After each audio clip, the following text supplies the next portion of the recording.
have. Come on, sing with me. This is my life song right here. Yes, I still have joy in my heart. I still have 10 years from now. after all. If you look at the church and you look down the line and say, okay, Come on. Yes, this is the end of a decade.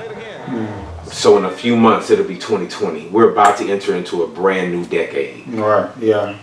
What will the church look like in the next 10 years? That's an interesting question, and it's really hard to predict, but the concept of creativity. I think there's going to be an interesting diversity in unity is where I see the church going. And it's already kind of beginning to manifest itself in very small increments. But what you're starting to see is congregations are beginning to embrace the uniqueness of its personality and not be afraid of that. So I think one of the things that have been a conversation of tension is how do we remain unified in this diversity. And I think what's happening now is people are saying you can be diverse and unified. And I don't mean a theological diversity, but I believe in a congregational personality diversity where we're not afraid to be us. Right. And others are not afraid to be them. Right. This is our cultural feel. This is our fingerprint in ministry. And I think there is a notion of accepting that, whether you're talking about an expression of worship, not doctrinally different, but the expression of that worship is different from congregation to congregation.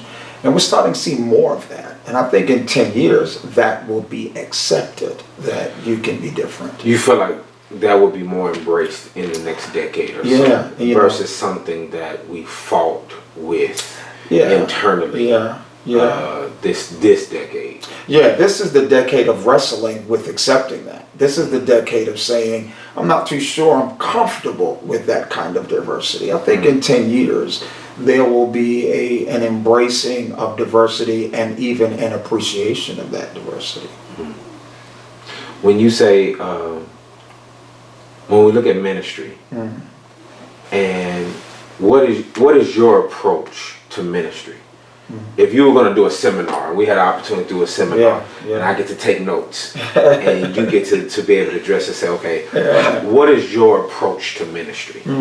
Because there are some leaders, there are some ministers who go in and say, okay, I'm going to preach the gospel. Right. I'm going to preach, I'm going to preach, I'm going to preach, I'm going to preach. Yeah. And they're frustrated. Right, yeah. Because on Friday or Saturday, on Sunday, on the next Sunday, they look and say, man, I preached hard last week. Yeah.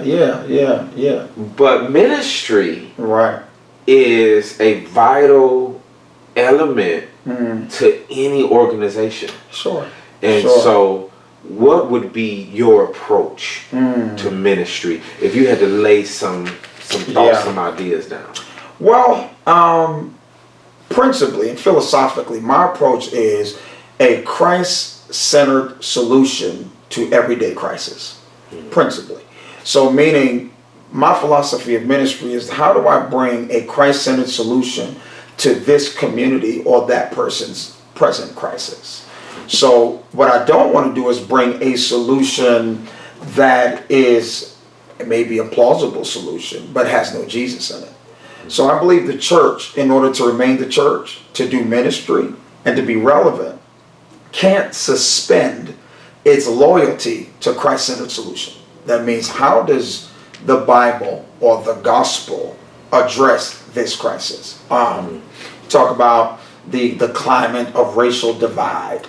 Does the church run from the political tension when it comes to race? No, I think we should run to it, but with a Christ-centered solution. So to say that we believe that the one body metaphor of Scripture is actually the solution to the racial divide, that the Bible teaches one organic organism made up of every ethnicity, and that God in his plan of salvation has already addressed that there's neither Jew nor Greek, bond nor free. Not be afraid that that's our message and solution that we bring to the discussion. So basically where we are, like where I am in Dallas, you just finished having the trial of both of them. Yeah. Atiana, who got shot in Fort Worth. Yes. Dallas, Fort Worth is in upheaval. Right. As a minister, and you're looking at what's going on in the community, what are some things that you would be thinking about as far as how do we minister in this situation? Right. So one, you minister to people's pain. Acknowledge the pain. Acknowledge the reality that this person is going through a traumatic situation, to which your first answer should not be solution. It should be to hear and to feel the person's pain, to be there, to be present. Do you think we rush to solution? I think we rush to solution. I think we rush to wanting to be the ones with the answer. That is in some circles. Other circles, we don't care to have an answer. But then there's those who want to rush to answer. I think what we have to learn to do is appreciate the power of presence. The power of being there is a powerful ministry all by itself that doesn't necessarily need verbal expression immediately. Right, because when we're not there, that speaks volumes. Sure.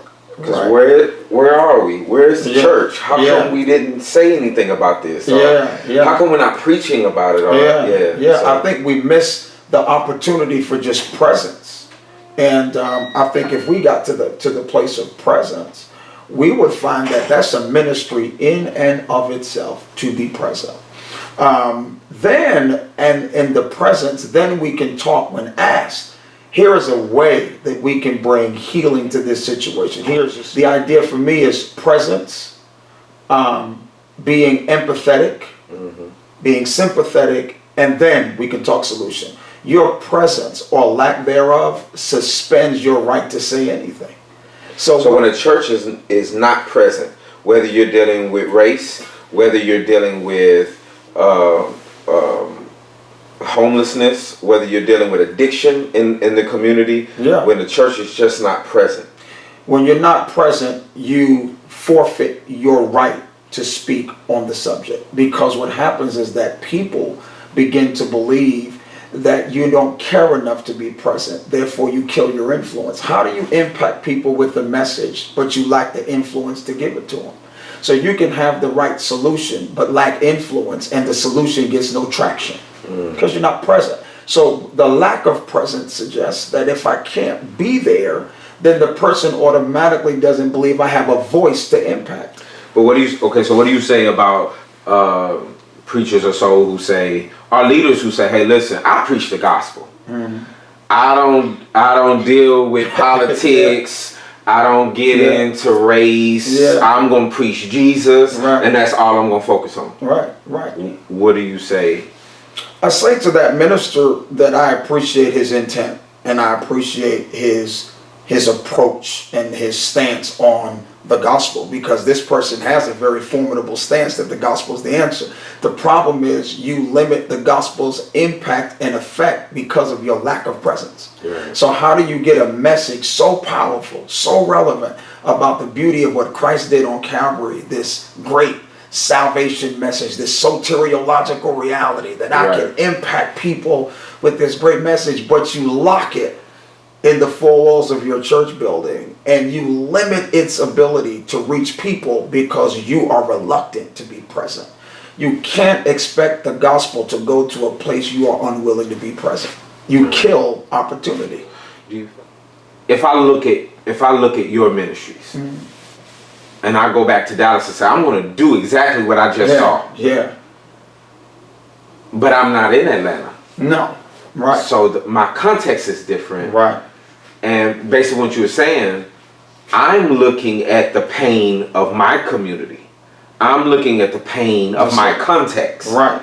And the ministries that should be birthed out of every church should be based upon the context you're in. Right. Absolutely. I don't believe. So you talk about context. I don't believe that churches need to be in the business of duplicating or imitating another church.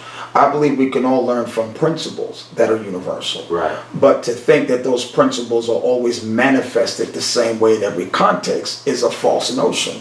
So what I do in Atlanta is very germane to the Atlanta culture. That would be different from a Dallas culture. Right. But I think the principle we can all follow is Christ-centered solution to everybody's crisis. It's just that Dallas crisis may manifest differently. Your community's issues manifest differently. But presence is necessary regardless of the context. Right. It's just necessary. We take a simple passage like Matthew 28 and we quote, go ye into all the world. Yeah. You gotta go. You really do. One of the great things about that passage is the word go is translated as a participle. It can be translated as you go. Teach all nations or make disciples of all nations. It's not that Jesus is commanding the go, although it's implied. It's as you go, make disciples. But it implies I need to be in process of going. I need to be in process of meeting people where they are. It's not an address, it's a way of life. It's a way of life. It's as you go. Yeah, because you don't stop when you get there. It's not a destination. It's not a destination. It's an as you go. Yeah. Right? So when you get to the book of Acts, not to make this overly biblical, but when you get to the book of Acts, there's this as you go geographical outline. In Jerusalem, Judea, Samaria, uttermost parts of the earth, there's this going. There's this movement. I'm not too sure of any conversions that took place inside of anywhere. They were all as they went. Life was being lived. Life was being lived, and it was an as-you-go thing. So I believe that's what we need to be doing. We need to be an as-you-go kind of church, which means we are present in people's everyday living. We are there. We are present. We are available to give the gospel. And so how do you, if you're looking at the context, how do you assess the pain in your community? If you were gonna start a new ministry, let's say you were going to the West Coast. Yeah. And somebody said, hey, we need your input to be able to, we want to start a new ministry. Yeah. How, especially for a young minister who's saying, hey, listen, I got this opportunity, I really want to serve it, but where's the first place where do I go? That's a good question. Yeah. I think one of the first places you can become privy to and you can contact and you can interface with is your city council meetings. Yeah. So we host here at Renaissance the city council meetings every week. It's going to go on tonight.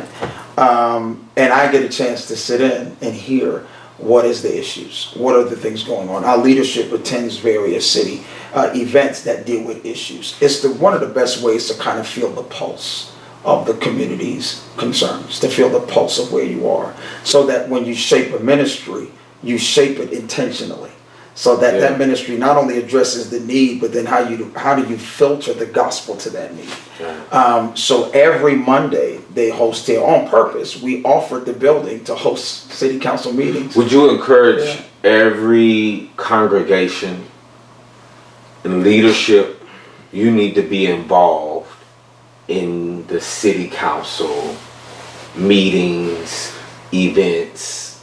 You have to be connected in some form or fashion.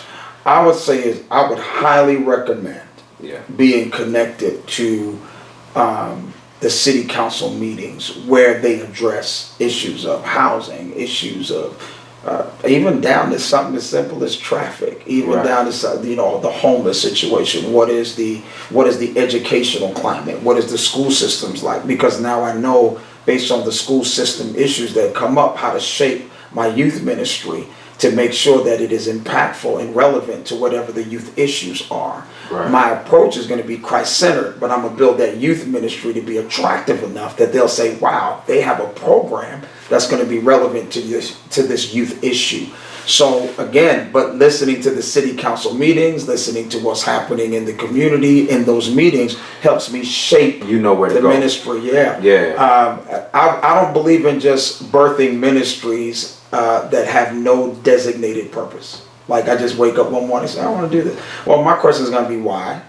My question is going to be, after my why, if I could give a good why answer, then how do I do this? And then ultimately my question is going to be, how do I filter the gospel through this ministry? Ministry and community service, I think, are different.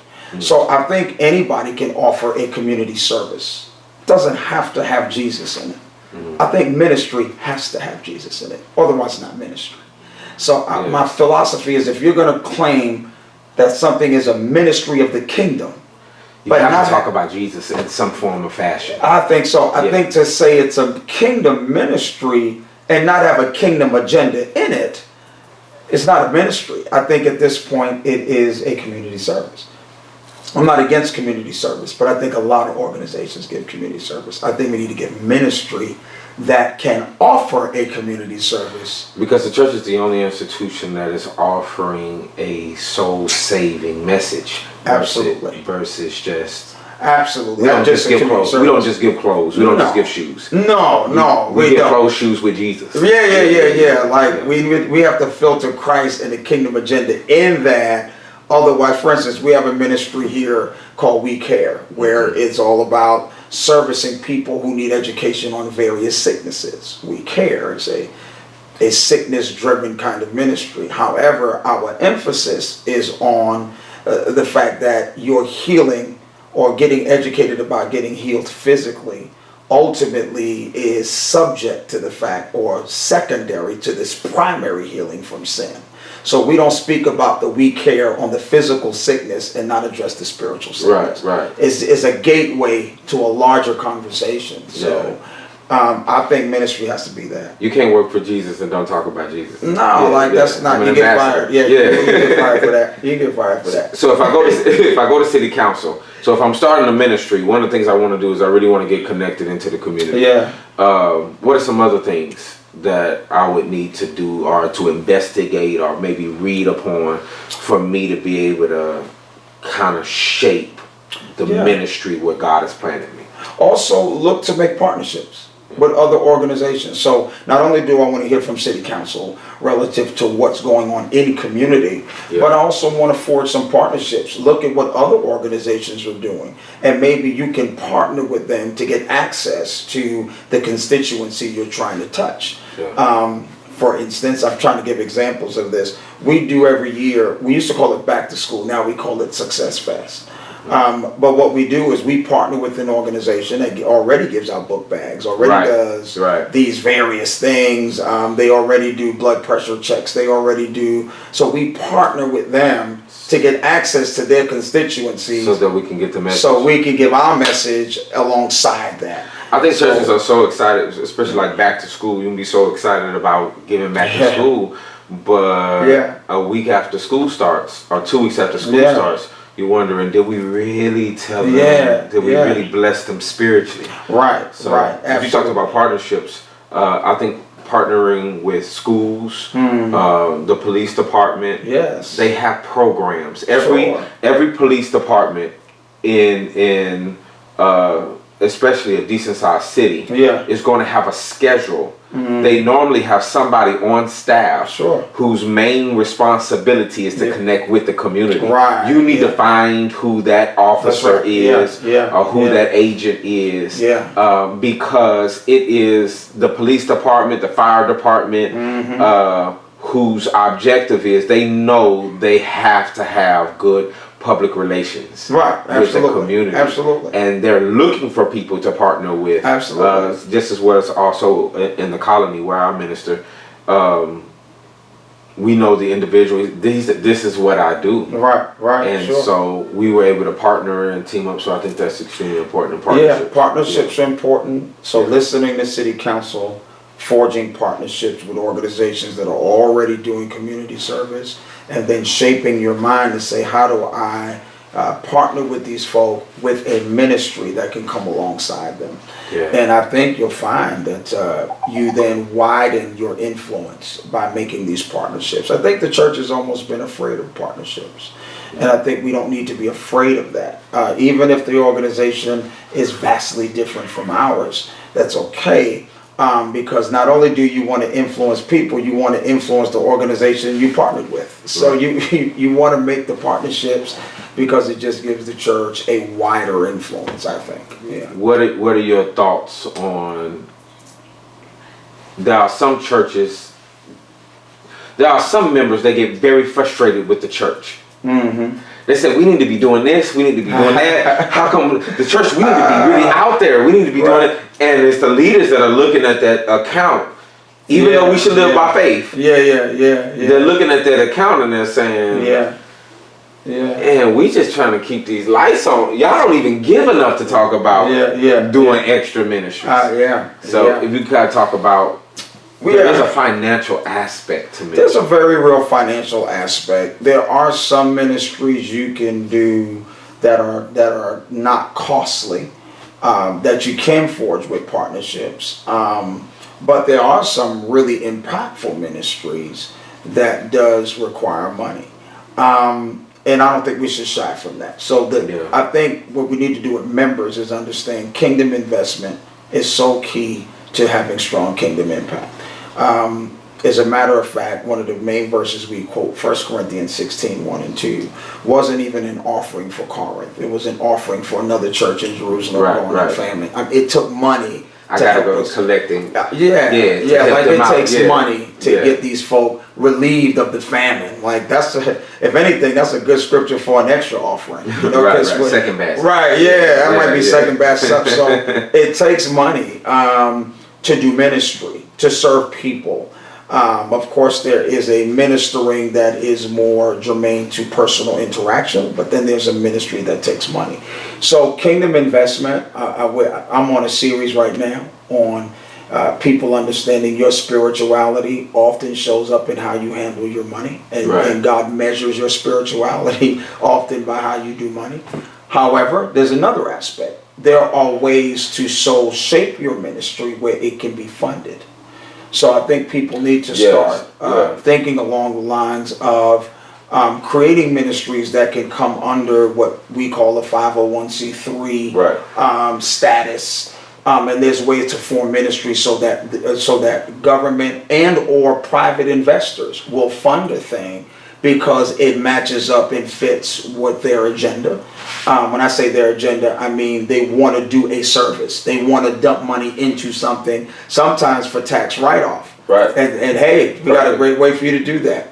But you have to be very clear about your purpose on that 501c3, what services it's offering. Right. You have to be very clear and structured about what it's doing, how it's going to accomplish that. And I'll tell you even personally, I planted the church 11 years ago. Right. In year one, in Forum, you talked about partnerships. We partnered with Walmart.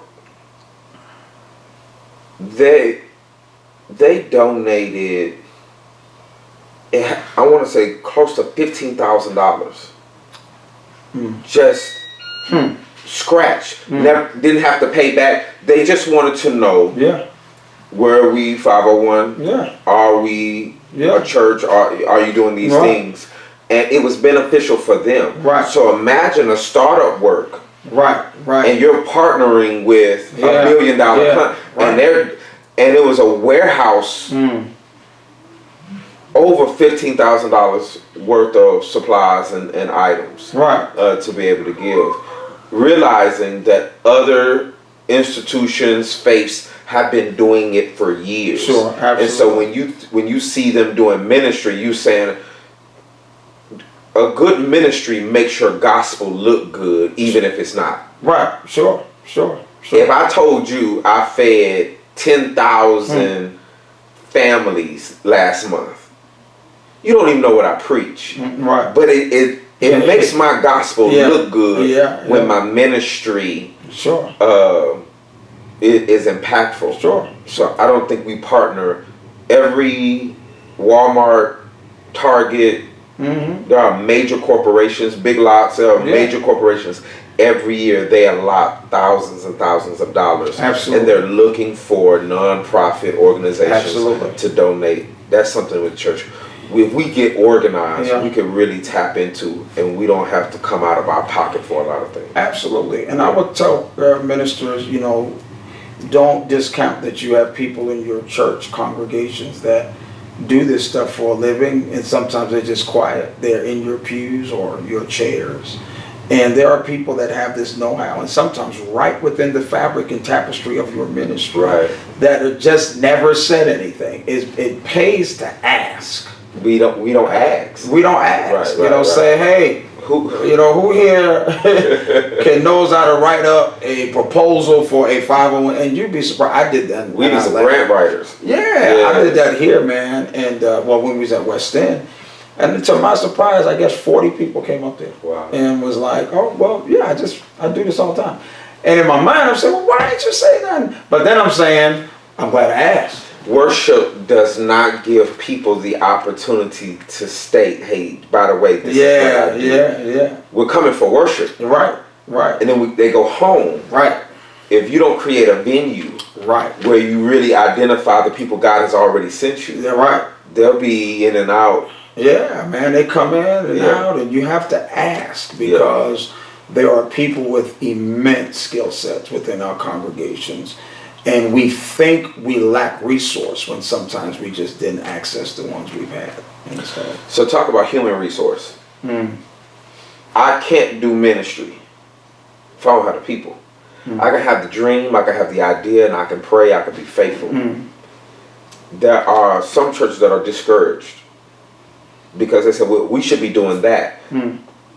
But churches run on human resource as well as financial. But human resources is platinum. So if you don't have anybody you can depend on to be here, to open up the church doors, to cut the lights on, then there are certain things you just can't do. Absolutely. You need somebody consistently that's going to work media. I need you to change the batteries, cut the system on, I need you to check it. Teachers, if you're going to have an education ministry, you gotta have human resources. You do, absolutely. So if you can kind of talk about maybe even the struggle with ministry, because you're constantly having to look for people to fill these gaps. Because we can't do it if we don't find a person to do it. Absolutely. You said it right. Human resource is key. I tell guys who are startups and those who are growing even beyond startups, you go into a church that may be 100 members, 200 members. What it takes to grow a church on one level is different when you get to another level. So what it takes to go from 100 to 200 is different from going to 200 to 400, different from going to 400 to 600. It's just the paradigm changes. You have to learn how to use what you have at each level without feeling the pressure of having to do everything. So at different levels, it takes different methods for growth. And when it comes to human resource, you have to learn how to deal with what you have at a stage without feeling the pressure of having to do everything at every stage. In other words, sometimes at stage one, you're trying to do what 1,000-member church can do with 100 members. You have to. So what would you do in that situation? So you have a preacher. He is our church leader. They're doing the singing and the driving the bus and picking up and trying to do this and cutting that off, and then they're trying to do this on the Thursdays and trying to have this, and he's wearing himself out. So there's one or two things you can do. You can continue that, but what you have to do, one, is have, on that level, I teach people the importance of having a real strong emphasis on evangelism. You can't get human resource in the kingdom without a strong evangelistic movement to grow. So you have all of these ministries. Well, but evangelism is not the key or the main focus. So would you advise, and I feel like I would too, cut all those other ministries? Do less. A lot of our churches need to do less ministry and fine tune, because I think you're spreading your members out. I don't believe that this is me personally. We don't have enough specialists in the church.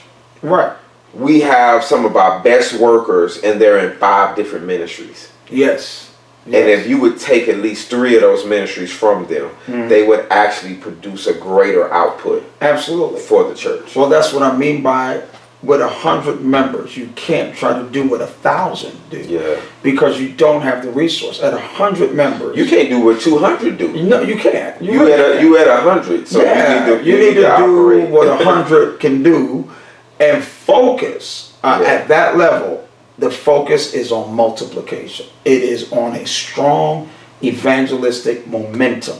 Once you're building your evangelistic momentum, then you start finding more human resource. Now you start placing those human resources, but you have this consistent momentum of evangelism. When I was at West End, it was a struggle because there was so much in my head that I didn't have the human resource for. Right. And so I had to learn. I think a lot of preachers get stuck there. We get stuck where I want to do this, man. We could do this, and you have these awesome ideas. Yeah. And then you look at your people. Yeah, you ain't got that talent pool, so you gotta slow that down, and certainly pray to God, send me what I need. I don't discount that, because I believe in praying to the Lord to send resource. Yeah. But at the same time, I believe in doing what the Lord said to get resource, which is a strong evangelistic momentum. I think churches lose sight that evangelism doesn't only save souls, it empowers the kingdom to do more. Yeah. And so we put evangelism kind of down here like this side piece. No, this is actually primary. How would you feel if, say there's a preacher in a situation and he says, okay, listen, we're going to cut 80% of our ministries. Mm-hmm. We're going to focus on evangelism, and we're going to focus on spiritual development. Mm-hmm. Because once they come in, they need to be taught. Yes. So those are the two things that we're focused on. What do you say when he's facing pressure and somebody says, well, what about the youth? Mm-hmm. What about the women's ministry? Right. Hey, we need our men. Right. Hey, listen, we need... Yeah. And he's feeling the pressure to add more ministries. Right. But he doesn't have a youth minister. Right. He don't want to put that sister over the women's. It's gonna make it worse. Right. So right. What advice would you give? What would you say to much of what you just said, which is be careful of feeling the pressure from the ones following and not being strong enough to lead with wisdom. Yeah. Because sometimes the followers are more interested in their desire, but not the practicality of how to get it done. So the leader has to have enough tenacity to say it's not time yet for that. That's on the agenda. That's on our long-term goal. But brother, this is important. Yeah, to whom? And that's where we gotta be careful, because members have a lot of things that are important to them. And I don't even want to say it's not legitimate. I want to say some of those are needs. I am a big proponent that, and this is not popular, I don't feel like I have to do what another church is doing. I feel that if another church has a great program that's powerful, I don't mind my members going to it. Yeah. They do it well. So if they have a powerful men's program. But we don't support each other like that. I know, but it takes a maturity. There was a great preacher that told me, man, a Caucasian preacher, was like, you know what? He grew a church to about 9,000. Yeah. He don't have a men's ministry. Yeah. Never had. And I was like, how do you have a 9,000 member ministry? He was like, oh, he says, there's a church about 2 miles up. They do it so well, I send my members there. He said, our focus has been youth.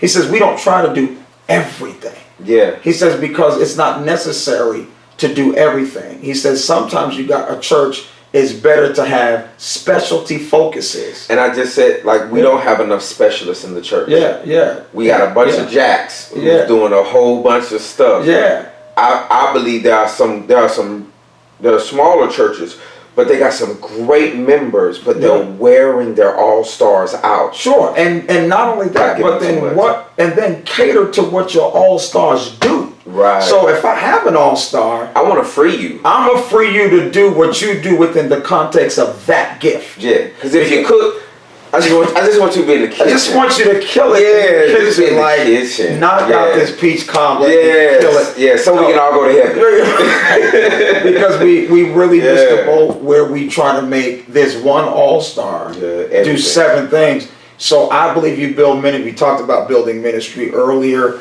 to the context of the community you're in, but also build that ministry catering to the skill sets that are within your context. That God has given you. God has given you. He gave you this. Right. So you're so busy desiring something else, you're missing what God gave, and then you don't nourish it, and it becomes frustrating. I think many times what the church will birth will come through what you already have. Absolutely. So you have to invest in what you already have. Absolutely. And what will come from that is what you need. Absolutely. Yeah. And you will know when it's time to develop the next ministry based on the resource God put in your presence. Yeah. Okay? But you gotta, like what you said earlier, you gotta take the time to sit with your members and find out what they do.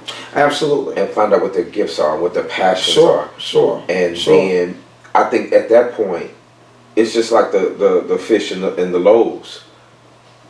We can feed the 1,000, but we first got to ask, what do you have? Right, yeah. What do you have? Right. We can take care of all of that's coming, Absolutely. but we need to do inventory to find out what we have. What do we have, man?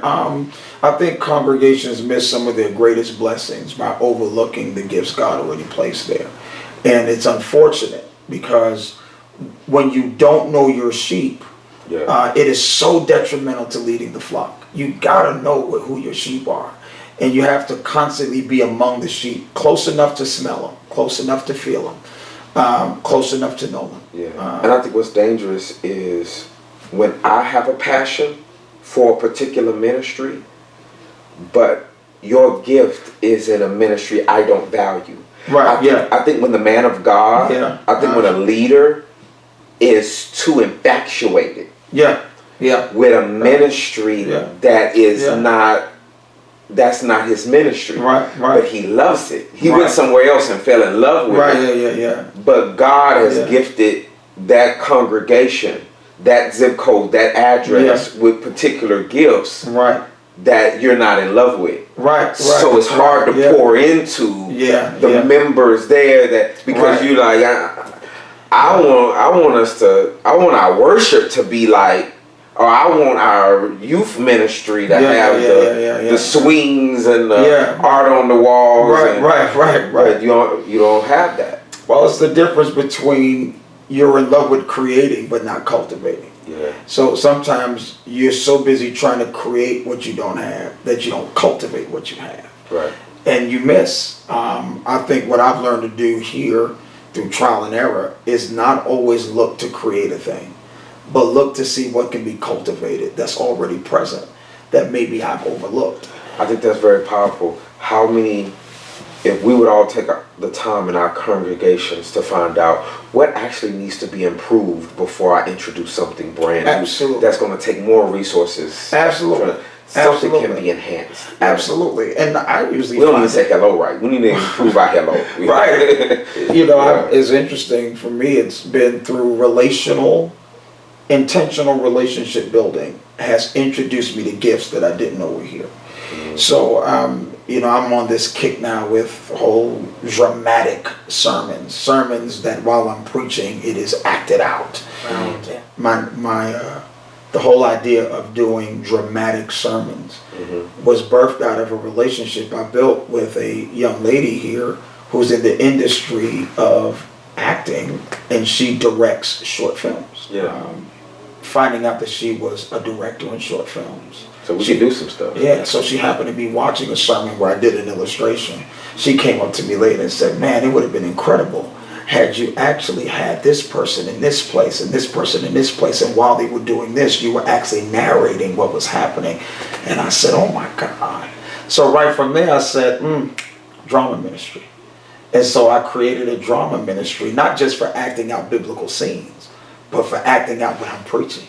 And so, do you have that person involved in the development sometimes of? Oh yeah, now that person, because I do it now at least once a month, she is involved with I give her the vision of the sermon, the explanation of the text. She takes that and builds out a skit from that. I think that's awesome. I think if I was just to come and watch, and I'm sure that there's all who would say,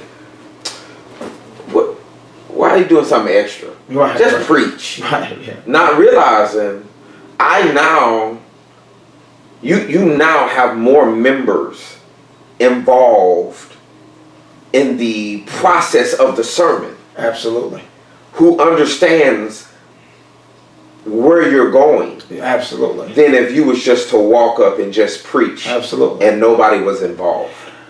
You have to become, when we speak about like the art of ministry, you have to become unpredictable. I don't think you should fall the art of ministry, whether you're talking sermons or whether you're talking programmatically or events. You have to become unpredictable so that people don't fall into a norm. Right. part of being attractive is the fact that I don't know what the next thing is going to always look like. Routine kills. It kills interest. Yeah. Because you become used to it. So while I'm doing dramatic sermons, the next time it might be a straight up apologetic presentation, flat-footed behind the sacred desk. But then the next time you see me, it may be an absolute dramatic thing where it's lights, cameras, action, and actors. Or the next time you see me, it may be just illustrations, a series of illustrations that manifest the text. You don't know what's going to come in on Sunday. Yeah. I brought motorcycles on stage. Right. I've done all kind of knives or talk about circumcision, but I mean right. Just for them to be able to see. That does make a great impact. It does, and it's unpredictable. I don't suggest doing it all the time because even that becomes a mode. It becomes a used to. And if it's not your ministry. I think that's very important. We gotta stop. I think there was a time in the 70s. I think 70s or the 80s. Everybody had a bus ministry. Right. But the church who did it really well was doing it in their context. The other churches were buying buses and copying, but they were not getting the impact. That church was bringing hundreds of kids because they understood their context.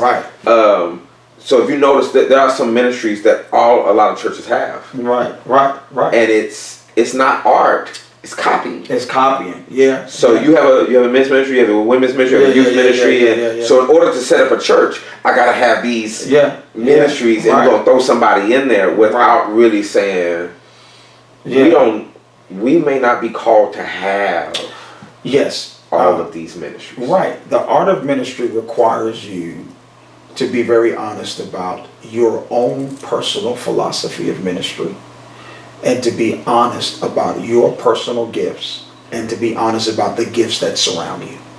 You have to assess who you are, what you have, so that your art becomes a unique portrait and is not a copy of something else. And I think what happens with people, we are so interested in being a copy that we don't realize that we have a unique art piece that God wants us to create, a unique sculpture. And I think ministry is to be creative. And if I took that biblically, Peter's ministry looked nothing like Paul's. And if people would be honest, those ministries are very different. And Matthew's ministry was different than many others as far as him being a translator. Absolutely. He was focused on some things that Paul wasn't focused on. Absolutely. You have these 4 gospels written from different perspectives that matches the personality of the author. There is a creativity in Revelation. There's a creativity. So we don't need to arrest or suffocate the creativity that God provides. And that's dangerous. You lose the art of ministry because you're more looking at the science of ministry. You lose the art of it. And I think both are important. I want to do this toward the end of ministry. Okay. When should you set somebody down in ministry? That's a good question. Human resource is what the church needs to be able to operate. So as a leader, you have to get along with people because there's no ministry without people. But sometimes you need to shut a ministry down, or sometimes you need to keep the ministry going. You need to set the ministry leader down. What would be some reasons that you would say, okay, it's time for this ministry to end, or it's time for a switch in leadership for the ministry? So I think every church should spend some quality time developing a mission statement. A mission statement for any organization guides the organization. It tells you where you want your money to go. It explains what you're loyal to. It explains primary functions. As far as Renaissance goes, a ministry existing or not existing is going to be very dependent on whether it fits that mission statement. First, does this ministry, does it have the capacity to forward this mission statement? Or is it completely outside of the realm of this mission statement? It does not even make it off the table. It's like, no, it's not going to happen. The ministry fits the mission statement. It's a great idea. Like, it is like, whew, let's do it. Let's go. Now we form it, we structure it, and it gets going. But man, somebody is over it, that we miscalculated. We thought that they had the gift for it, but don't. Or they have the gift, but their character is toxic. So for me, I don't put anybody over something that I have to micromanage. That's number one. Good point. If I have to micromanage you, then I did not need you in the first place. Yeah, because you're doing it anyway. Yeah. So the other thing is, does this person have the personality / character that actually cultivates team as opposed to kill team? Because you're working in an organization where people typically are not paid, they're volunteer. It takes a unique skill to manage a volunteer organization, because at the end of the day, they're not looking for another boss. Well, look at this. If you have an awesome ministry, it fits the mission. Yeah. And you need somebody, and you have not found somebody to step up and lead it. And somebody says, hey, I'll do it. Yeah. And they come to you, they're passionate about it, they come to the, I'm passionate about it, but you look at their character, you look at the you look down the line and say, if I put you in that position, there's going to be problems later. Absolutely. What do you do in that situation? Well, if we are prior to putting them in, we're in a good place. So if we're in the precursor, right, then follow your instinct not to put that person in. So you would shut that ministry down versus putting somebody in there. Correct. And I'm a firm, because sitting somebody down is painful in ministry. It's painful. It's difficult. It's so much better to not even start it than to have to put them in there, and then later on you have to set them down. Because you put people, that's don't get me on this, don't get me on this. Painful in the ministry. If you put somebody in a position that you know is toxic, but by putting them in the position, you give them access to influence. Now, you got a split coming. You got a problem, because now to remove them can be a bigger problem. Yeah. Even though you know that person's toxic, you know that person is not necessarily beneficial. Now here's the thing. Oh, you should have brought this up. The person can be actually a good worker. They can be effective. They can be reliable. They can be reliable. But if that person is not a builder of chemistry, and if that person does not work good with the visionary, we have another issue. Because now I'm trying not to say no names. Well, you have another issue. Now you have this person who is a great worker but doesn't have harmony with the visionary. Now you have this disconnect between the visionary and the person who's a good worker. There are several things that make this person important. I'm going to add to that. Sometimes they have a good chemistry with the people. They don't have a good chemistry with the leader. Absolutely. And the people don't understand, because they don't get it. And so they now are conflicted, because in their mind, they're saying, but he's good for us, but they don't understand the necessity of being good with the leader. And what you have is this conflict. And now you have created a problem, because leaders know the need for chemistry with the leader. Yeah. But people don't always understand that dynamic. Because if I get along, then how come you don't get along? Yes. You must be tripping. Yeah, this is your right. You crazy. Right. No, I know that as a leader, I need a person who can walk with me. Yeah. Who can understand the dynamic of my thinking. And that will not ever be in a position to walk contrary, because the best power in ministry is when two people can walk in concert. Right. But if they cannot work in concert, them being beneficial to people and not you is a division that's hard. You know how many churches are operating their ministry, their ministry focused. Yeah. And the ministry runs the leader. Yes, absolutely. And so they'll get a new leader. Right. And tell that leader, don't mess with our ministry. Yeah. Because it's not the mission that runs, or the vision that runs the church. Yeah. it's the ministry that runs this church. Right. Because this brother's been doing this ministry for this long. This sister's been doing it. And you have these landmines. That's right. The ministries have turned into landmines. Absolutely. That you better not touch. Absolutely. Even though it may not fit in the overall. Ooh, and churches don't understand. Some churches don't understand that ministry that's been going on for a very, very long time, and it has wonderful memories. Yeah. Is actually killing the growth. Absolutely. Yeah. Right. So is this loyalty to the history of the ministry. Yeah. But not realizing the ineffectiveness of it. And you got to be careful. I call them power cells, man. You got to be careful of the power cells in your church. Those are those influential people that are loyal to what yesterday held. And they have a very difficult time embracing the future. Are they loyal to what is? Yeah. Don't mess with my... Right. Because we don't want to progress. Right. And so you got to be Or careful. you can progress. Yeah. Just don't steal. Yeah. Just don't mess with this. Yeah. But and that speaks to... Yeah. I believe every leader has to put the right people around him and the right people over ministry that have to... And this is not... What I'm about to say, is controversial for some. But you cannot put people around you or to work with you that are not lockstep in line with you being the visionary. Yeah.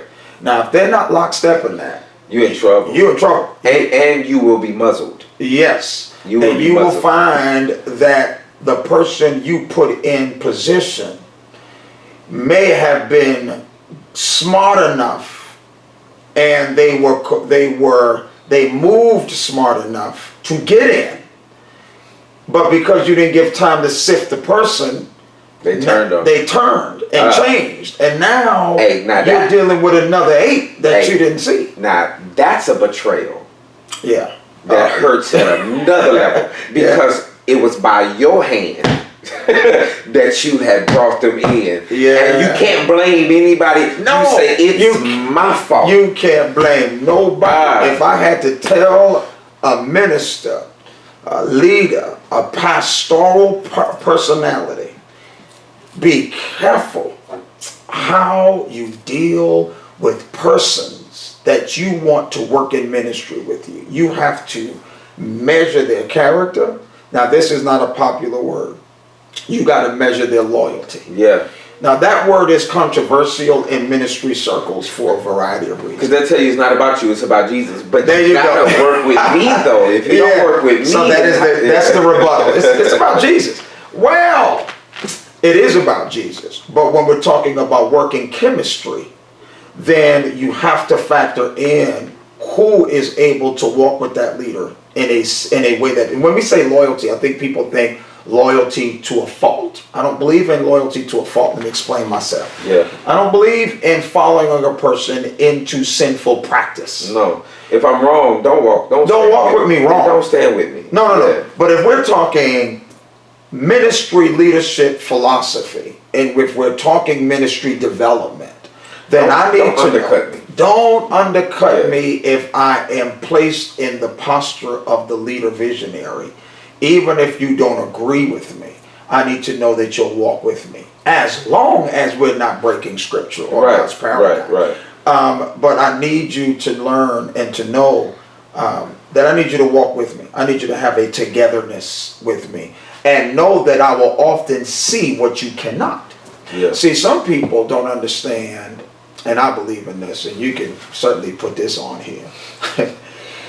There are members of the church that do not respect that most ministers spend a significant amount of time studying and honing the craft of ministry. Right.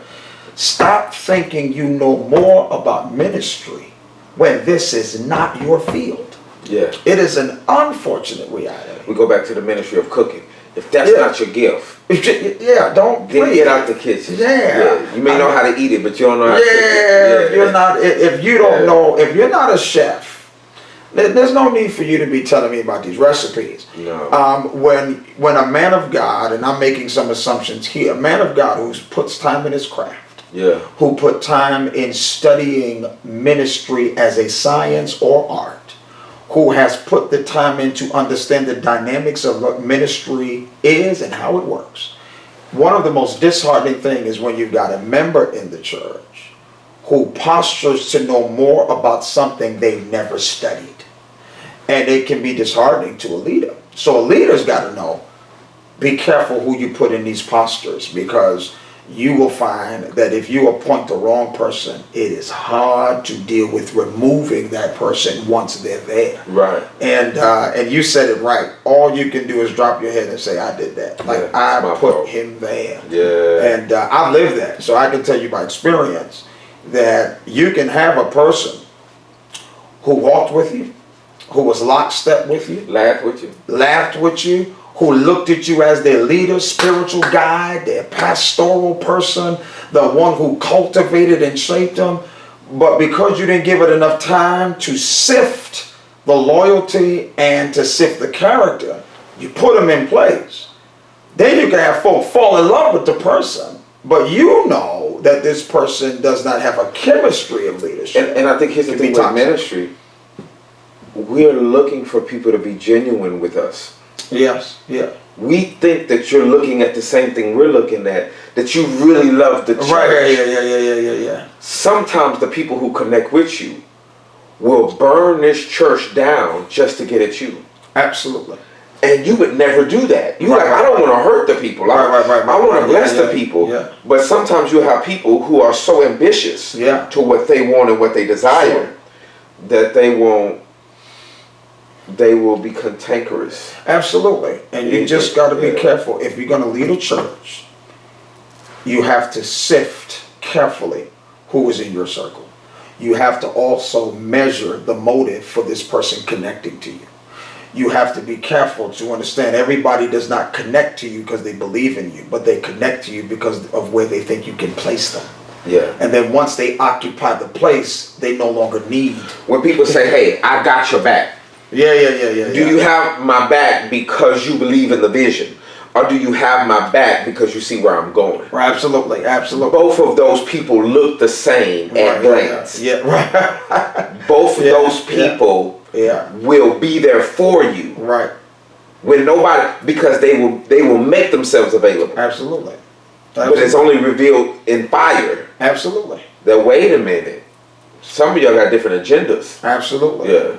And be careful. I tell folk all the time too, when you start putting people in place in ministry. Now this I say to my congregation, my ministry staff, that I don't suggest everybody say to their staff. I have a comfort level. I don't believe you should say everything another guy says. Right. But I tell my folk in a heartbeat, don't work on ministry if you don't love me.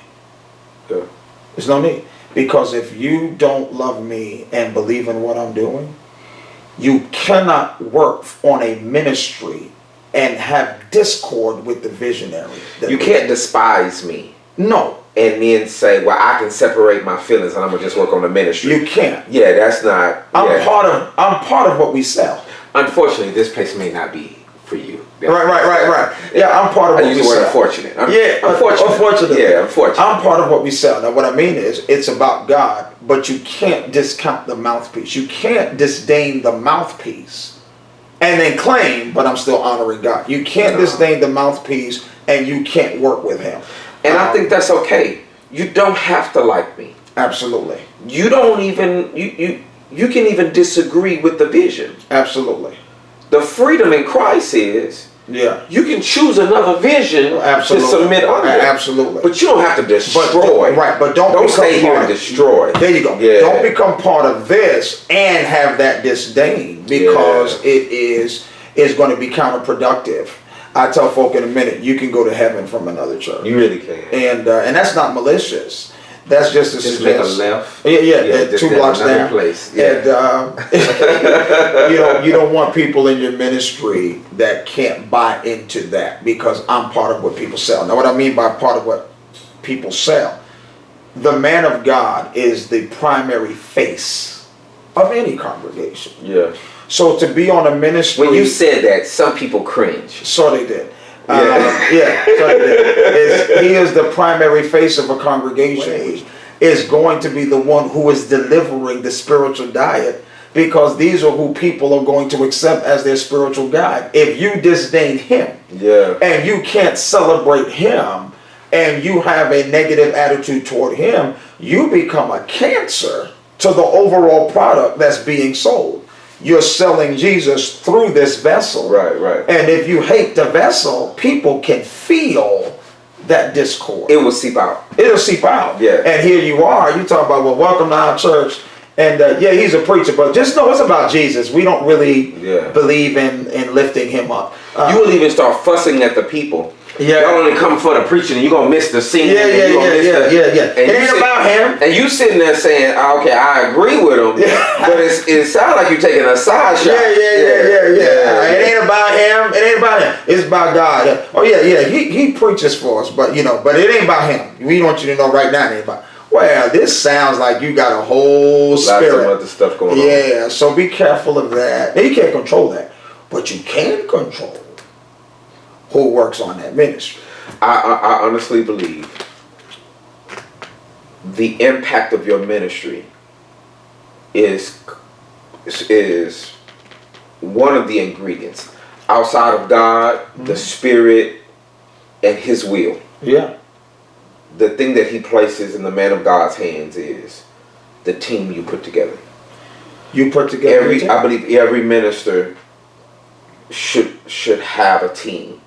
And sometimes when you envy another minister, you envy another preacher or evangelist, you're really envying his team. That's right. But if you're looking on stage, you don't see his team. Right. One thing about Billy Graham had the same team. That's right. For what, almost 40, 50 years. Right. He had the same song leader. Right. Same organizers, same 4 or 5 core people. That was his team. Yeah. And I think you can preach your heart out on Sunday. Right. But if you can't assemble a team, absolutely, then you're not going to be able to go far. I have here at this church a vision team. Yeah. It's my core people. They help me think through process. If I put out a vision, they help massage it. I give them the right to put their fingerprints on it. I think that's powerful to say, hey, listen, I meet with people regularly that I speak to, and they speak into me. Yeah. And you have elders. That's right. So that's outside. You have created levels. That's right. Of people that you speak and share and do things with. Which why, if I looked at you through a lens, I wouldn't understand why you do what you do. But yeah, I wouldn't understand the decisions you make and the things that you do, because you're doing your ministry in context here in Atlanta, at this place, at this season, at this time. That's right. And that may be some things you do in the next decade that you're not going to do anymore. Absolutely. Because the city will change. The absolutely. People will change. And that's the art part. Yeah. Art has to be able to shift when the culture shifts. Yeah. And so, it's a powerful thing to know when the culture shifts. Otherwise, you can become a cave. Right. Joy in my heart, I still have. After all, come on. Yes, I still